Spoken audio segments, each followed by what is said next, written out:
हेल' लोगोफोर नोंथांमोननि गेजेराव आरो आं मोनसे गोदानै आपडेट भिडिअ लानानै फैबावबाय।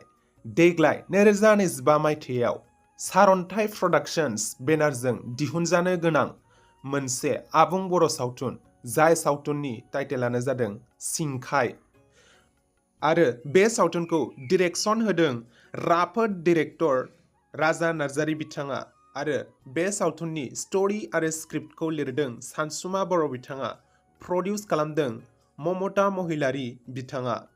बे सावथुनाव गाहायै फाव खालामदों अम प्रकाश केरकाटारि, सोरां नार्जारी, हेलिना दैमारी, टाक्लाय नार्जारी आरो माखासे गोबांथार गोजाम गोदान महरगिरि बिथांमोनहा। बे सावथुननिनो अफिशियेल ट्रेलारखौ बिथांमोनहा गावसोरनिनो अफिशियेल प्रडाक्शन इउटुब चेनेल सारन्थाइ प्रडाक्शनाव हगारनानै होबाय।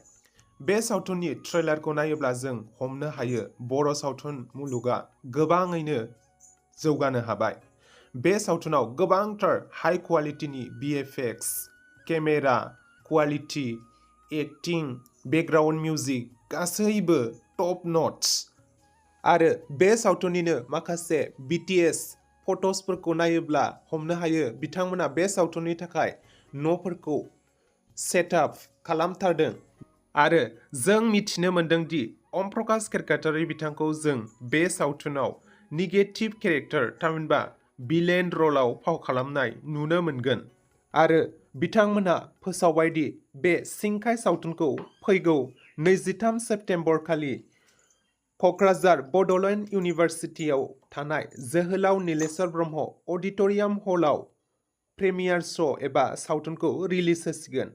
बेनि थाखायनो नोंथांमोनहा सोर सोर बे सावथुनखौ नायनो थाखाय नेनानै दङमोन बिथांमोना बे सावथुनखौ 23 सेप्तेम्बर खालि नायनो हासिगोन आरो बे सावथुनाव जों सोरां नार्जारी आरो हेलिना दैमारी बिथांमोनखौ नैथि खेबनि थाखाय आबुं बर' सावथुनाव जयै फाव खालामनाय नुनो मोनफिनसिगोन।